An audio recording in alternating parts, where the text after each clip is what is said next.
It's Fans Corner. Welcome to it and thank you for making time for us. We are back in the MTN 8. The last game of the tournament has just taken place. The final game between Orlando Pirates and Stellenbosch FC taking place out at the Mbombela Stadium in Mpumalanga, and the game ending 3-0 in favor of Orlando Pirates. All goals scored in after extra time. For a long time we thought we were not going to see a goal in the game. At some point I thought it was even going to go to penalties, but that's Orlando Pirates changing the whole game from the bench and saving the best for last, winning the game and breaking records in the process. Before we go into the game, if you haven't done so already, please make sure that you follow us on Facebook at Fans Corner and also check us out on TikTok. It's also Fans Corner. Otherwise, if you haven't subscribed on the channel, it's Off Air Podcast on YouTube. Okay, beautiful game of football, I have to say, especially because of the atmosphere out at the Mbombela Stadium. I have to talk about the fans at the Mbombela Stadium first. What a beautiful, electrifying atmosphere that they created for this deserving final. And I think you've advertised the people out at the Mbombela in the region, in Mpumalanga and the greater Mbombela region, have really advertised that stadium pretty well, because that was a beautiful atmosphere. That's what you want to see in a final. There was no delay of the game because of fans that were still outside. The game started on time. It was packed from the very beginning of the game. The stadium was just packed, which is what you want to see in a game of football, especially of that magnitude, especially at that particular level. I was really impressed with the whole setup, and I have to give a big shout out to the people out in Mbombela and everyone who traveled from wherever, from every part of the country to go to the Mbombela Stadium. Beautiful, beautiful atmosphere that we saw there. Game of football.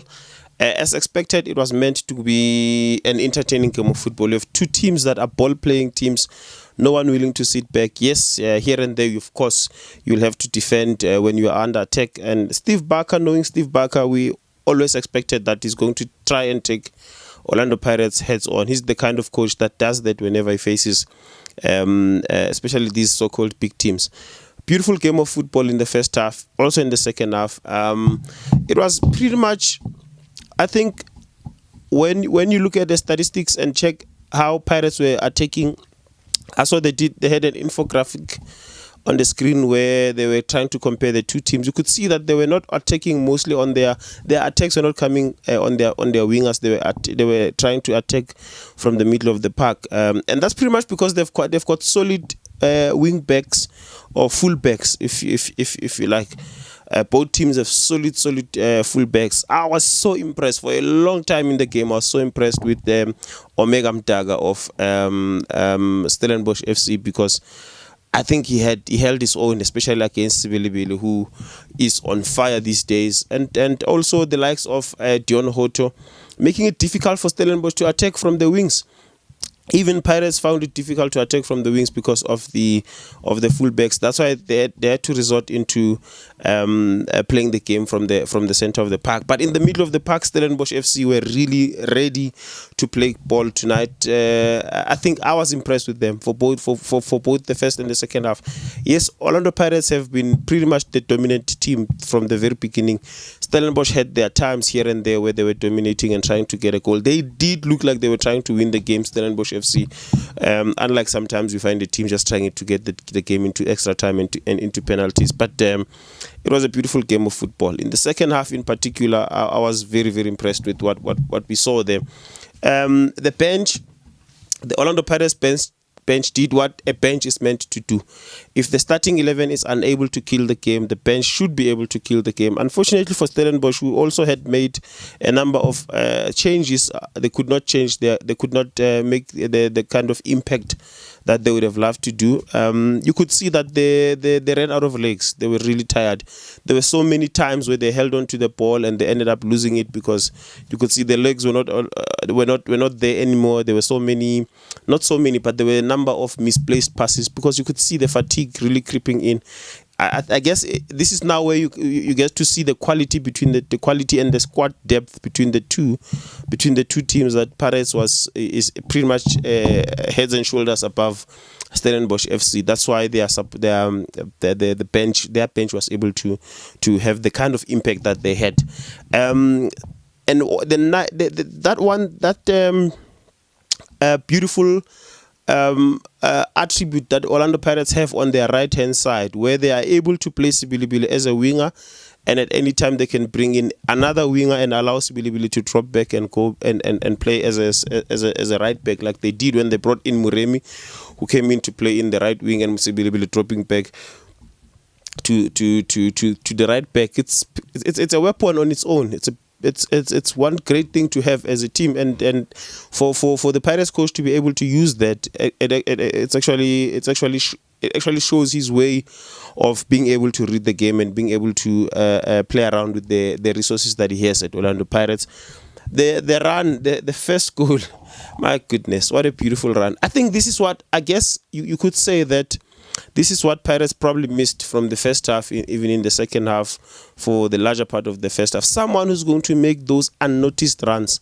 Because what Muremi did in the first goal that he scored, he made that unnoticeable run. You know, you have your last man as a defender unable to detect that there's a motion behind me, or on my blind spot there's someone running. So I need to make sure that I get to the ball, so that if I miss this ball, there's someone ready to pick it up. Or if I'm going to be too slow and casual on the ball, someone is going to get into the ball before I do.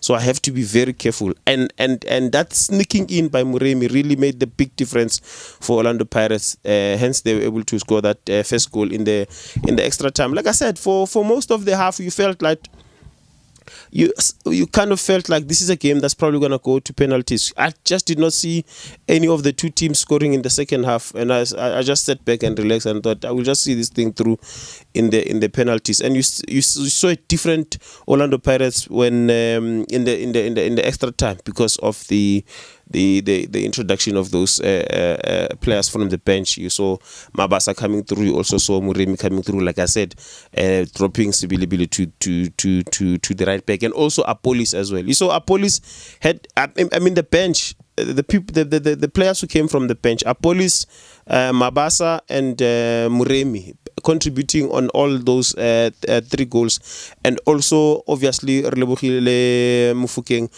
playing a role in the second goal. He's been there, but he was not a substitute, but I'm just saying these are the players who actually contributed mostly to the goals that we saw. I have to give credit to the runs that were made by Muremi, like I said. The second goal, again, doing exactly the same thing, making that unnoticeable run, sneaking in behind the defense. You make that run behind the defense and make them uncomfortable, and making sure, what a beautiful way of taking, especially the second goal. Very proud. Beautiful assist from Apolis. Beautifully well taken goal from Muremi, and Orlando Pirates winning the trophy for the fourth consecutive time. History being made. They said there's no team that has been able to do that, and congratulations to Orlando Pirates. Big achievement and a very historic night. And also, once again, big ups to the people out in Mbombela who were able to pack up that stadium and really put that stadium on the map, because I feel it's one of those stadiums that doesn't get a lot of big games. They just get those category A games here and there when Pirates, Chiefs, Sundowns come to town to play against TS Galaxy. Otherwise, they don't get a lot of games. So when you see them being given an opportunity to host a final game, and them taking that opportunity with both hands and showing us that they can, I mean, it's a very good marketing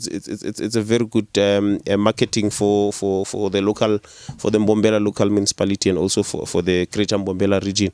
Otherwise, congratulations to Orlando Pirates. The coach, Wadu, I think he bought himself some time now. You remember how he started the season? There were many people, myself included. I was one of those critics. Even those of us who are not fans of Orlando Pirates, you look at this and you thought, I think at the beginning of the season, when he lost those 2 games of the league, and you felt like he's making too many changes unnecessarily. And because of that, I'm pretty sure he was under pressure, and he started bringing back the players that were regular players last season. I think this time around, after winning the trophy, he probably can do whatever he wishes to do now. He can probably change the entire starting 11 if he wishes to. I don't think there's many people who are going to complain about that.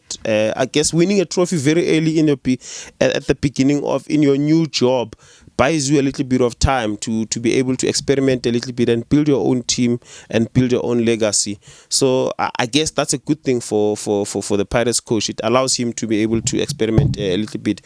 I was listening to the commentator saying something that I said in another video. I think it was last season. Around this time, I think it was when Pirates, probably when they won the MTN 8 again last season, if I'm not mistaken. And I was saying, wouldn't it be so nice to have Pirates take this form, their cup forms, into the league? Because that would make a very competitive Premier, South African Premier League. That would make a very competitive top two with Mamelodi Sundowns and Orlando Pirates. And unfortunately, for some reason, and the league unfortunately requires consistency over a long period, unlike the cup competition, because you can win a cup by just winning five games, and sometimes you don't have to win the games. You can draw a game and go and win on penalties. So if you could just, I think Pirates, if they could just inject a little bit more in terms of their consistency and try to do the same thing in the league, will probably have a very entertaining league. Otherwise, this was an entertaining game of football between the number 2 and number 3 teams of last season. There were no better deserving finalists than these two. I mean, they show. Pirates finished second last season. Stellenbosch finished third. Pirates were able to eliminate Mamelodi Sundowns, who finished first. So it's kind of deserving, you could say. These are two teams that were deserving. Even the quality of the game, you could tell that these are two teams that are high quality games. And at some point, we'll have to talk about Steve Barker, man, and talk about and give him his flowers. This is a guy who really has contributed a lot in South African football. Tough luck to him. He lost the game, but we have to give him his flowers, man. He was able to take Paris all the way to extra time, and he lost it on extra time, unfortunately. And you could see the fatigue on his boys, and in terms of depth, he couldn't match Orlando Pirates. But what an incredible journey he's had, especially in coaching. He has given us a number of players as well. And remember, Stellenbosch, probably every season they keep on losing very good players, and they still are able to produce new players. They're not the kind of team that go out there and buy these big names of players. I think they can probably afford to do it. I'm looking at the way they are being run and the kind of sponsorship that they have. They can probably afford to buy big names here and there, but they don't do it. They just bring in experienced players, sometimes a little experienced players. I was so impressed by the midfield. What's his name? MTN. I think he comes, if I heard correctly, comes from the Mutsipe Championship.